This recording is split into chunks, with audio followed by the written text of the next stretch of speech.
One Shot Gaming nga pala mga bossing, nagbabalik na naman para na naman sa isang napakagulong rank game. As you can see here, duo versus squad tayo ni bossing. At tayo ay mag-chill lang dito. Gusto lang natin mag-chill kaso biglang may sumabay sa atin dito sa pagbaba. Kaya kukonyatan na natin to. Kahit di tayo marunong gumamit na itong shotgun, na buwisit na shotgun yan. Kukonyatan natin yan. Kasi sinabayan niya tayo, hindi niya alam si Santa Nacion nandito sa baba. Kaya pinektusan na natin to. Pagpunta natin dito, nadali yung tropa natin. Syempre bilang pogi, gaganti tayo. Ginanti na agad natin. Pogi tayo eh. Tapos binigyan tayo board. So pagkakit natin dito, meron na namang naliligaw dito, nagsa-sightseeing, kaya tinumba na natin si Dudong. Hindi niya alam kung saan siya pupunte. So pass rotation lang tayo dito, mabilisan lang. Kasi gusto natin chill kasi may naliligaw sa baba. Kaya tinutukan na natin si Dudong dito, nalusaw. Napakasakit ng loadout natin na 117 na bago. May bago tayong loadout, check nyo na lang mamaya sa comment. So pag akit natin sa high ground, syempre choose lagi natin ng high ground diyan tayo malupit, 'di ba? So may mga kuto sa baba, may mga namamasyal, may nagsa-sightseeing, yung isang Dudong dito gusto makipagtutukan pero muntik na siya malusaw. So ano pang gagawin natin? Syempre bababain na natin 'yan.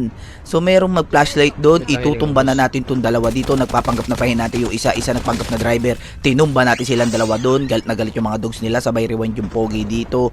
Tamang heal lang tayo dito. Meron pa sa likod, nadinig ko bigla tayong binaril. Syempre, babalikan natin yan. Pupush natin yan, nag-zipline tayo dito. Nagulat din si Dudong. Bigla may dumating na pogi dito, itinumba natin siya dito. Nagulat siya, uy, may nag-zipline na pogi. Grabe, Diyos ko po. Hindi niya alam yung pogi. Si San Pedro pala yun, kaya binigwasan na agad natin to. Tapos bumalik ulit tayo sa zipline.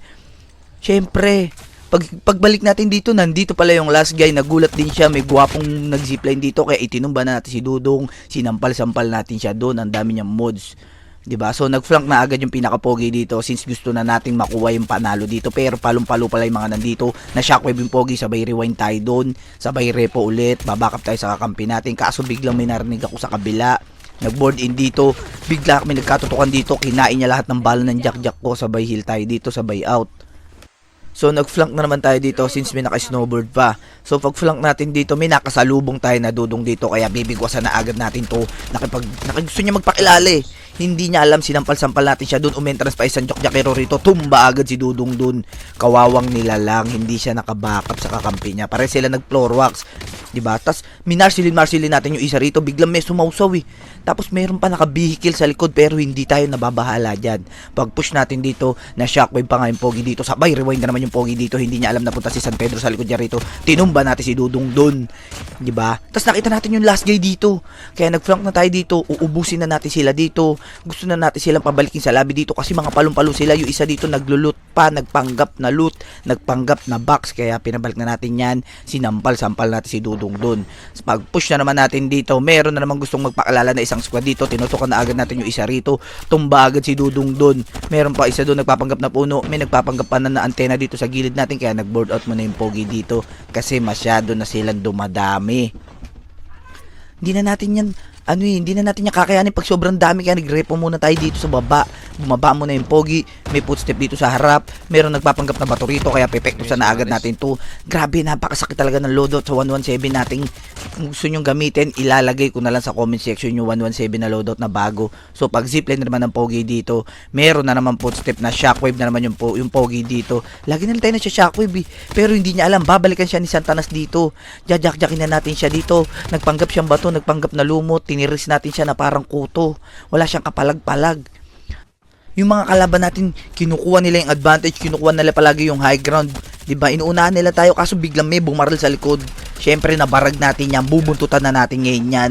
Tingnan nyo, ang daming bumabaril, ang daming nagaganap dito. Nag-board out siya ron, pero yun na yung huling board out niya. Nagbo-board out na siya papuntang lobby na to. Syempre pinektusan natin yan. Pogi tayo eh. Diba? Pag pogi tayo, mag-push tayo na mag-push. Diba? Nag-floor wax na siya dito.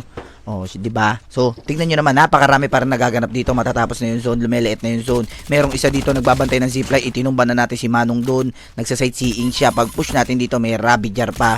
Kaya, syempre, pinush natin itong isa. Hindi siya nagpanggap na box, pinektusan natin, nalusaw si Dudong doon. Pag talo natin dito, meron pala doon pangit. Bumalik yung pogi dito sa taas. Tinutukan natin yung isa. Syempre, binigay muna natin yung kill sa kakampi natin. Kasi kanina pa tayo eh. Nauubos na natin yung kalaban eh. So 2 times left na naman. Ano pa ba ang gagawin pag 2 times left? Syempre mag-flank na. Pogi. So nakita natin yung isang dudong dito pero nag-rewind tayo kasi meron ako nadinig sa likod na lumabas. Kaya pagbalik natin dito, inuna na natin si dudong dito na gusto magpakalala. Hindi tumagal ng 3 segundo, parang YouTube ads, in-skip muna natin. Sabay backup tayo dito bilang pogi, bilang isang pinaka-pogi dito sa Code M. Binaka pa natin yung kakampi natin. Kaso nakatakas yung dudong. Syempre, bubuntutan mo na yan. 'Di ba? So, bilang pinaka-pogi, tatapusin ko na yan. With double digit kill, ganun ang gagawin nyo kung pogi ka. Kaya kung pogi ka, mag-follow, mag-react, mag-share, and then abang-abang sa mga tutorial video natin.